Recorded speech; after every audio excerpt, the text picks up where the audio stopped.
Si je prends l'exemple d'une planification stratégique dans le contexte d'une école, donc ce qui vient justifier un exercice de planification stratégique au-delà du volet administratif ou de la commande des fois qui nous vient du CA.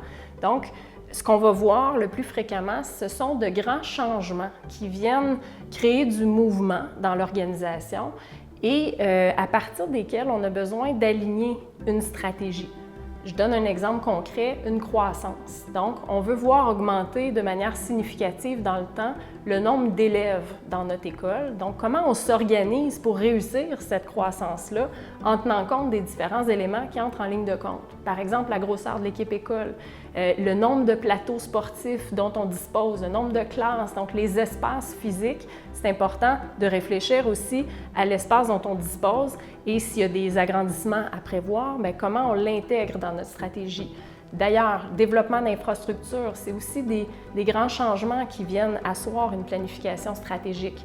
Un objectif de pérennité ou un enjeu de pérennité. Des fois, une école va être fragile dans son contexte financier, mais aussi à cause de différents éléments qui entrent en ligne de compte.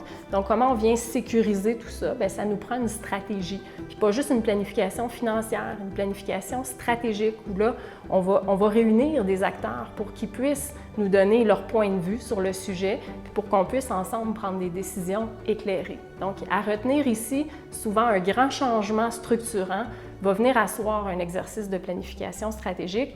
Il y a plein d'exemples. La relève institutionnelle aussi, dans le cas d'une école privée, c'est un exemple. Donc, on a parlé de croissance, de pérennité, développement d'infrastructures. Donc, c'est important de tenir compte de ces grands changements-là qui opèrent et de venir les structurer et sécuriser avec une stratégie qui implique les parties prenantes d'une école pour être sûr de bien faire les choses puis de manière éclairée.